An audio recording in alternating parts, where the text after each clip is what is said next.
नमस्कार, आप सभी का स्वागत है मेरे चैनल पे। आज जूही की स्टोरी में आप लोग सुनेंगे महादेवी वर्मा जी द्वारा लिखी हुई कहानी लक्ष्मा।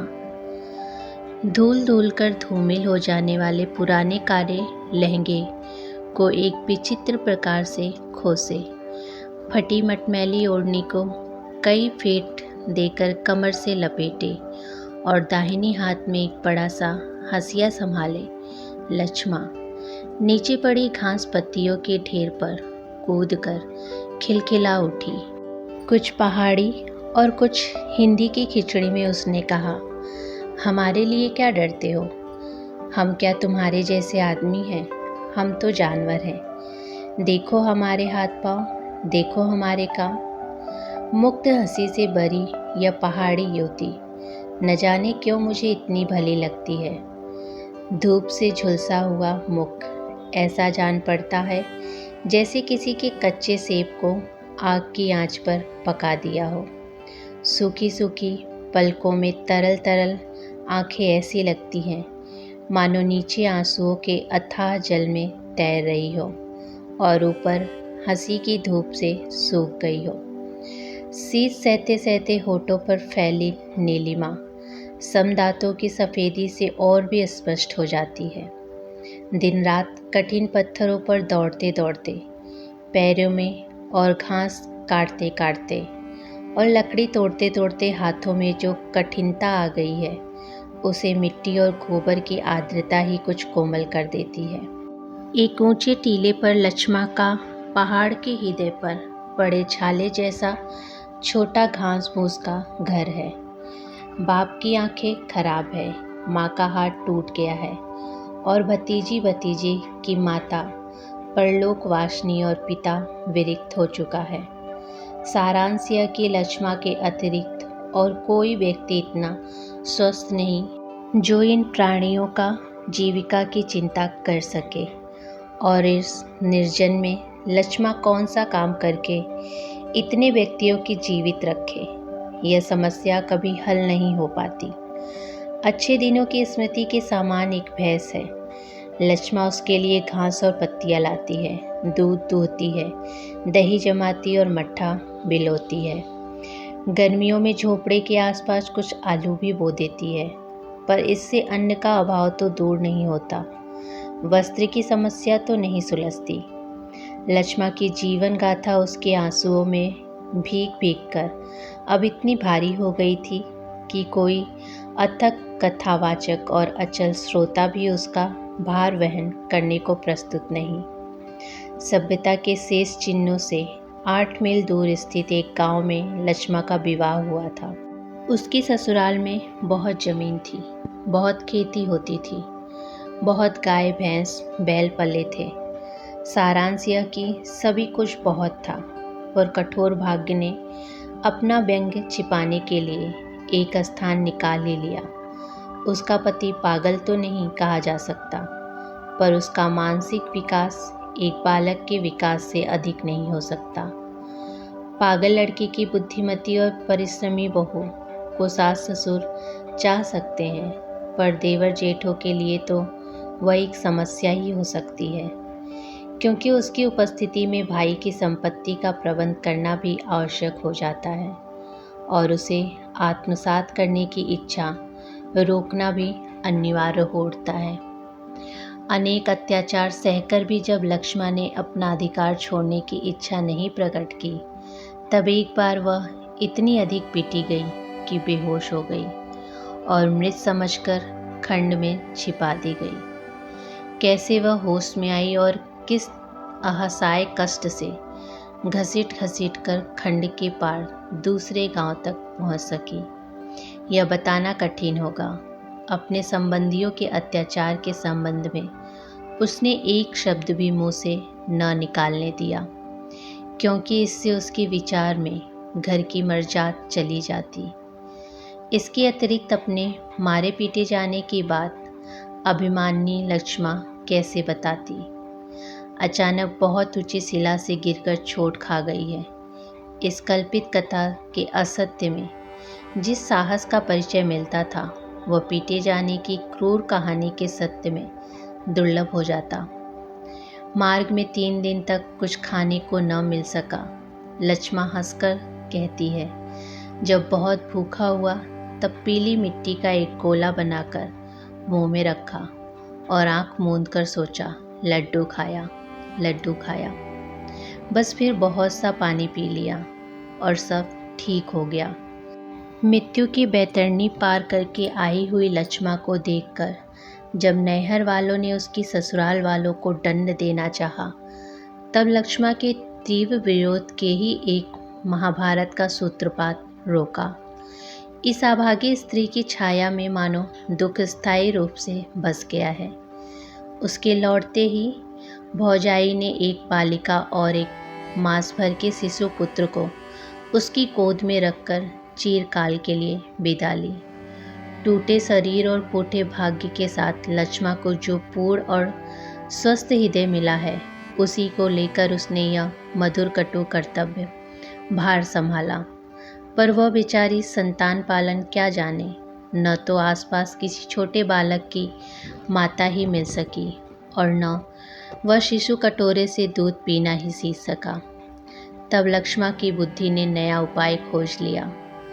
वह अनुनय विनय करके किसी से तेल की बोतल खाली करा लाई और उसमें कपड़े की बत्तीनुमा कुछ ढीली डांट लगाकर बच्चे को पानी पिला भैंस का दूध पिलाने लगी। ससुराल के अत्याचार से उसकी हड्डी हड्डी ढीली हो गई है।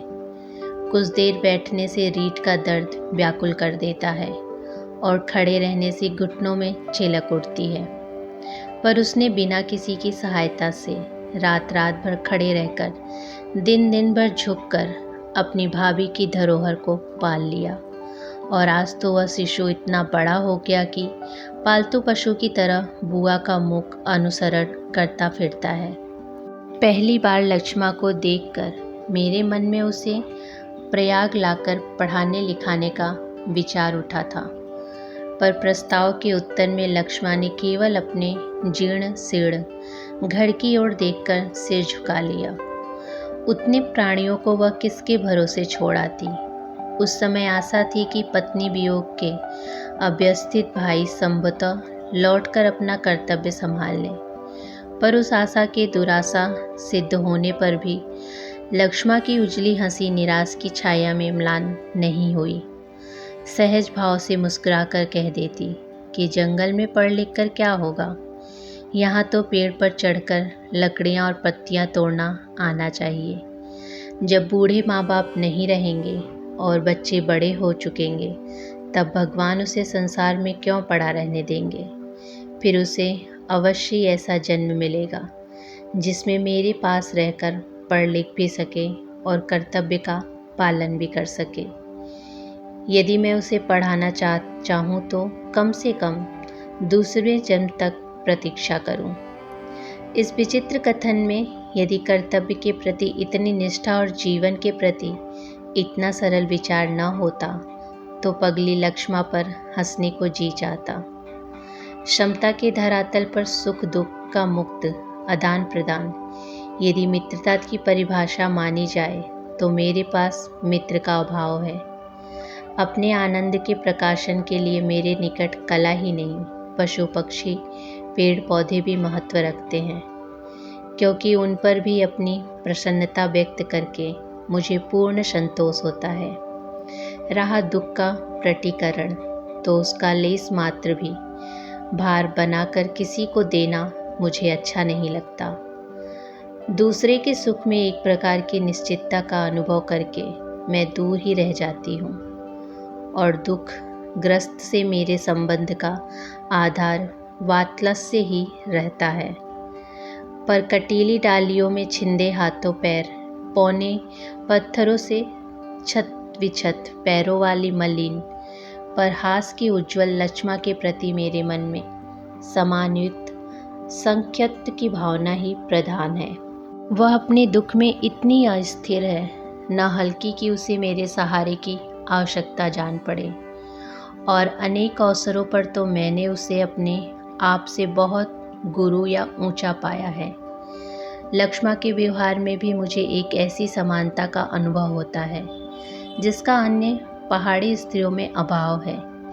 मेरे अपने बीच का अंतर वह अपनी सहज समता से भर लेती है, अतः मुझे उस तक पहुंचने के लिए कोई प्रयास नहीं करना पड़ता और मैं अच्छे अच्छे व्यंजन खा सकती हूँ।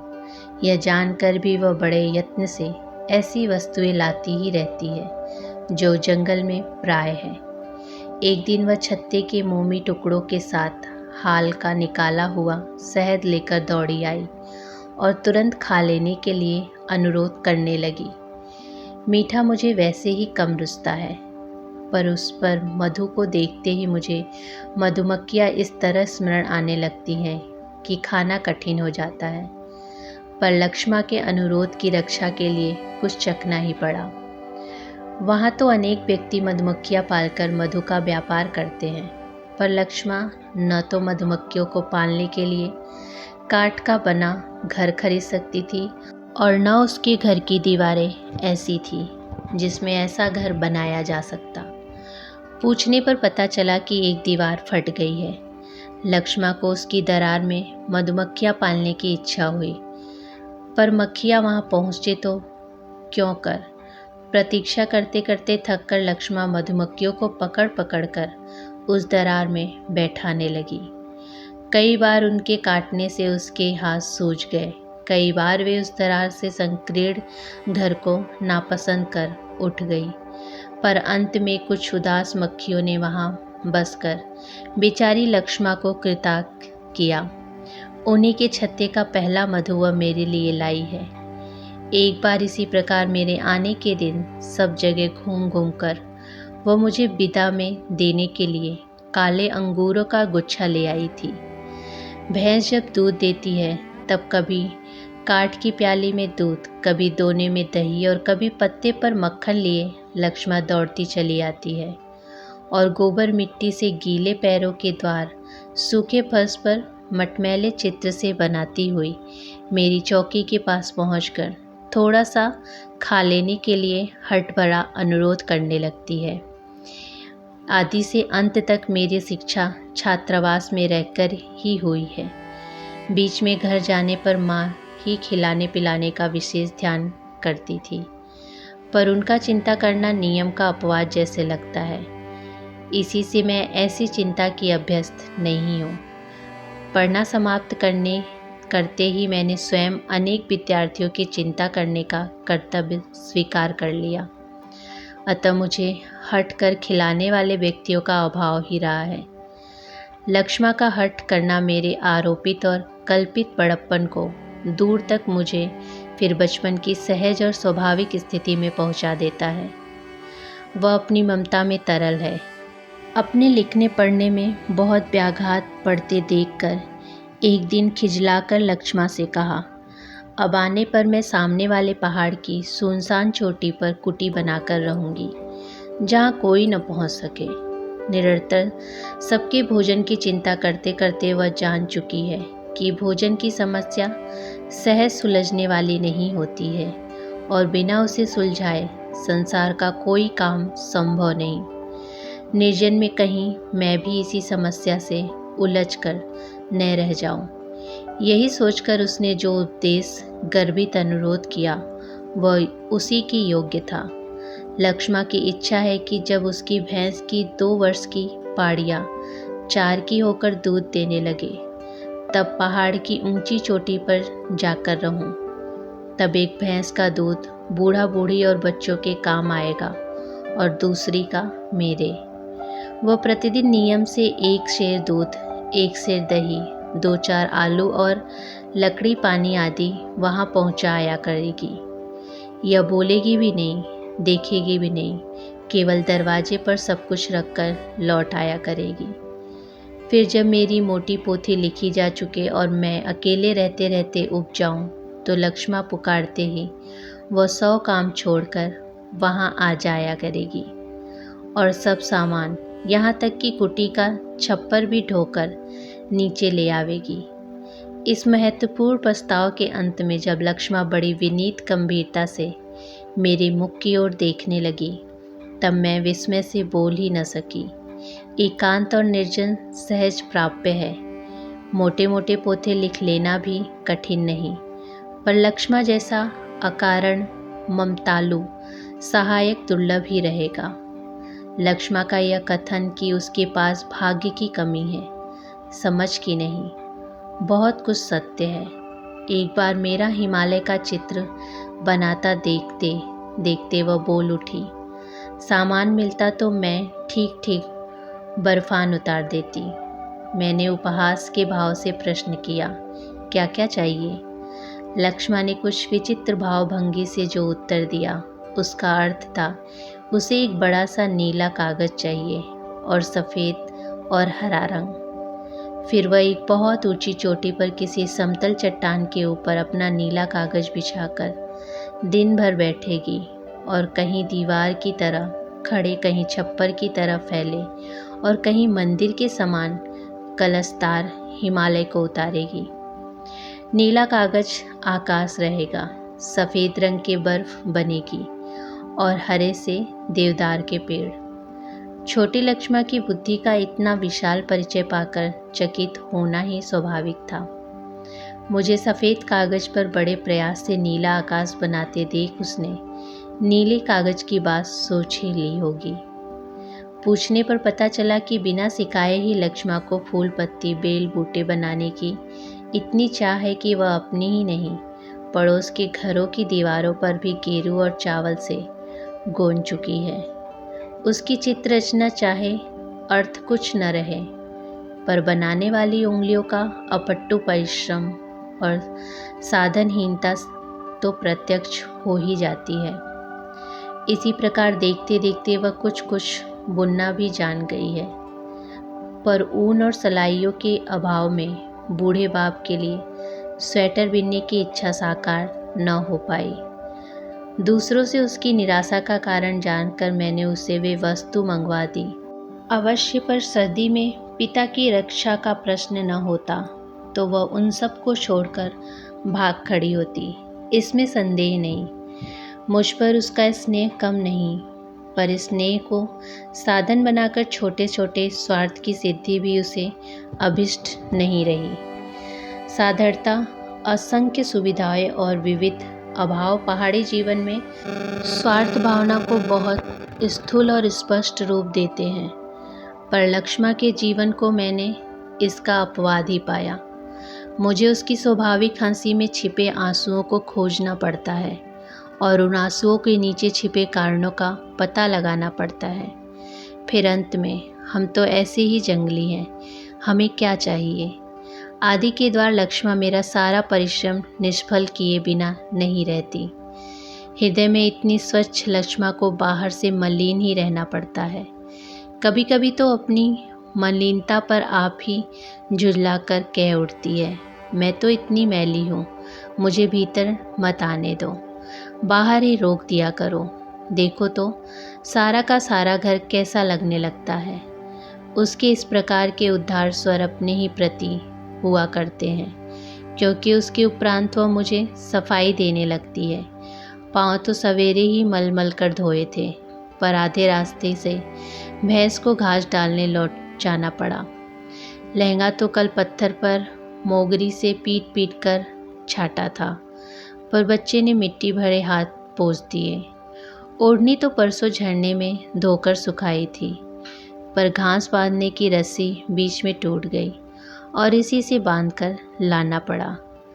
न जाने किस युग में लक्ष्मा के पास एक काठ की कंघी थी, फिर जब से वह खोई तब से झरने में धोकर बहुत उलझे बालों को नोचकर फेंक देती। उसका प्रधान हो गया था। मेरे यहाँ एक पुराने काले कंघे का उपहार पा लेना उसके लिए एक असंभावित घटना हो गई। उस कंघे को दरारती के साथ कमर में खोसकर वह पहाड़ के किस किस कोने में किस किस झरने की सहायता से श्रृंगार नहीं करती फिरती, यह बताना कठिन है, पर उसकी विचित्र केस रचना जनित प्रसन्नता देखकर आंसू आए बिना नहीं रहते। श्रृंगार के असंख्य अभूतपूर्व साधनों से भरी 20वीं शताब्दी में भी जिस स्त्री के लिए इतनी तुच्छ वस्तु दुर्लभ है, उसके दुर्भाग्य को कौन सा नाम दिया जाए? एक बार अन्य स्त्रियों से सुना कि लक्ष्मण न जाने क्या धूप दीप करके उनकी संतान का अमंगल मानती रहती है। पूछने पर पता चला कि वह संतान का तो नहीं, पर कुछ आंखों का अमंगल अवश्य मानती है। उसके घर न जाने कब की पुरानी और कीड़ों की खाई दुई दुर्गा की तस्वीर है। सवेरे साँझ उसके सामने कुछ अंगारे रखकर और उन पर कुछ सूखी और सुगंधित पत्तियों की धूप डालकर वह कह लेती है कि जो उस पर बुरी दृष्टि डाले उसकी आंखें जलकर छार हो जाए। यह पर्वत की कन्या जितनी निडर है उतनी ही निश्चल। जिस प्रकार अपनी डराती के साथ वह अंधेरी से अंधेरी रात में भी मार्ग ढूंढ लेती है, उसी प्रकार अपने निश्चय के साथ वह घोर से घोर विरोध में भी अटल रह सकती है। कुछ वर्ष पूर्व लक्ष्मा के जीवित हो जाने का समाचार पाकर ससुराल के कुछ संबंधी उसके अबोध पति को लेकर उसे बुलाने आए। उसने अपने बालक बुद्धि पति से अनुरोध किया कि वह अपने भाइयों को सब कुछ सौंप कर आ जावें और उसी के पास रहें। वह स्वयं भैंस की गोठ में पड़ी रहेगी, पर पति के रहने के लिए एक लिपि पुती स्वच्छ कोठरी का प्रबंध करेगी। स्वयं चाहे मलिन दुर्गंधित घास में पड़ी रहेगी, पर उसके लिए गांव वालों से चारपाई मांग लावेगी। आप भूखी रहेगी, पर रात दिन मजदूरी करके भोजन का प्रबंध करेगी। लक्ष्मा के साथ उसका विवाह हुआ है, अतः उसे वह जीवन भर न छोड़ेगी, पर वह उसके घर नहीं जा सकती, क्योंकि वहाँ लोग उसे मार डालेंगे और उसके माता पिता भतीजा भतीजी भूख से अपने आप मर जाएंगे। संबंधियों के उसके पति को वहाँ न छोड़ा, क्योंकि उन्हें मरकर जीवित हो जाने वाली मायाविनी बहू की सच्चाई पर विश्वास नहीं। लक्ष्मा के इस व्यवहार से आसपास असंतोष की लहर सी फैल गई और वह अनेक प्रकार की चर्चा का आधार बनने लगी। समाज के मनोविज्ञान का जैसे परिचय समतल से मिलता है, वैसा ही पर्वत की विषम भूमि में एक पुरुष के प्रति अन्याय की कल्पना से ही सारा पुरुष समाज उस स्त्री से प्रतिशोध लेने को उतारू हो जाता है और एक स्त्री के साथ क्रूरतम अन्याय का प्रमाण पाकर भी सब स्त्रियां उसके अकारण दंड को अधिक भारी बनाए बिना नहीं रहती। इस तरह पग पग पर पुरुष से सहायता की याचना न करने वाली स्त्री की स्थिति कुछ विचित्र सी है। वह जितनी ही पहुंच के बाहर होती है, पुरुष उतना ही झुंझलाता है और प्राय यह झुंझलाहट मिथ्या अभियोगों के रूप में परिवर्तन हो जाती है। यह स्वाभाविक भी है, क्योंकि जो अपर्याप्त है उसी को प्राप्त प्रामाणिक करके हमें संतोष मिलता है। जो प्राप्त है उसे प्राप्त प्रामाणिक करने की आवश्यकता ही नहीं रहती। पर खड़ा हुआ व्यक्ति यदि अपनी गिरने की घोषणा सुनते सुनते खड़े होने के प्रयास को व्यर्थ समझने लगे तो आश्चर्य क्या। इसी कारण जब तक स्त्री स्वभाव से इतनी शक्तिशाली नहीं होती कि मिथ्या प्रभाव की घोषणा से विचलित न हो, तब तक उसकी स्थिति अनिश्चित ही रहती है। लक्ष्मा में मैंने अविचलित रहने की शक्ति भी देखी और बड़े से बड़े उपकार को क्षमा कर देने की उदारता भी। न वह दूसरों की निंदा करने में हल्की बनती और न अपनी सफाई देकर आत्मविश्वास की न्यूनता प्रकट करती। उसका दर्पण जैसा मन स्वयं ही अपनी स्वच्छता का प्रमाण है। एक बार तो जब एक सज्जन मेरे घर बैठकर मुझे लक्ष्मा की कल्पित दोष गिनवा रहे थे, तब वो दरवाजे के बाहर खड़ी होकर उन्हें छोटे बच्चों की तरह मुँह चिढ़ा रही थी। गांव के बुरे से बुरे व्यक्ति भी चर्चा चलते ही वह सरल भाव से कह देती, अपने आप रहेगा। उसके स्वनिर्मित शब्दकोश में इसका अर्थ है, रहने दो, जैसा करेगा वैसा पाएगा। मार्ग में आने जाने वाले सभ्य जब चरने वाली भैंस और चराने वाली लक्ष्मा के साथ एक सा उपेक्षा भाव भरा व्यवहार करते, तब वह रुष्ट नहीं होती, उल्टी उसकी सफाई देने लगती। हम तो आदमी जैसे नहीं, वे बहुत अच्छे हैं, फिर हमसे कैसे बोलें? हम भी नहीं बोलते। तुम बहुत अच्छा नहीं करते, क्योंकि हमसे बोलते हो, पर तुम हमसे अच्छा बोलते हो, इसी से हम तुमको घेरते हैं। ऐसे टूटे फूटे वाक्यों में लक्ष्मा का जो तात्पर्य छिपा रहता है उसे पूर्णतः समझ लेना चाहे सहज न हो, परंतु इतना तो समझ में आ ही जाता कि उसके अपनी लघुता पर संकुचित हृदय में किसी के प्रति कोई दुर्भाव रखने का स्थान नहीं। मेरे आने का दिन लक्ष्मा के लिए बहुत व्यथा भरा दिन रहता। भैंस दूहकर वह मेरे यहाँ दौड़ आती, पानी भरकर वह फिर चक्कर लगाने चल देती, बच्चों को रोटी देकर वह फिर एक फेरी दे जाती। जैसे जैसे मेरा सामान बनता वैसे वैसे मानो लक्ष्मा के जोड़ जोड़ के बंधन शिथिल हो जाते। 1 मील तक मुझे पहुंचाने का उसका नियम है। मील का दूसरा पत्थर आते ही जब मैं उसे लौट जाने का आदेश देती हूँ तब वह खोई सी खड़ी हुई बार बार आंखें पोंछकर दृष्टि से ही कुछ दूर तक मेरा अनुसरण करती रहती है। पहाड़ी राह को हमारे यहाँ की लंबी चौड़ी सड़क नहीं, पर पग चलकर ही कभी दाहिनी ओर मुड़ जाना पड़ता है, कभी बाईं ओर। कभी कोई पेड़ दृष्टि रोक लेता है, कभी कोई शिलाखंड। मेरे दृष्टि से ओझल हो जाने पर भी लक्ष्मा का आंसुओं से गीला कंठ दूर तक सुनाई देता रहता। संभाल के जाना, जल्दी लौटना। अच्छा अच्छा। इन दिनों लक्ष्मा के सामने भूखे मरने का प्रश्न नहीं रहता। सेब के बाग फलों से लदे हुए हैं। पेड़ों के नीचे गिरे कच्चे और खट्टे सेब वहीं सूख या सड़ जाते। इसी से कोई उन्हें लेने से नहीं रोकता। आजकल किसी भी पेड़ के नीचे बैठकर लक्ष्मा से 3 पाव खट्टे और न खाने योग्य सेब गले के नीचे उतार लेती है और फिर 2-2 दिन तक निराहार काम में लगी रहती। पर धीरे धीरे वह जाड़ा आ रहा है, जब धरती के हृदय पर दुख भार के समान 3-3 फुट ऊंची बर्फ जम जाएगी।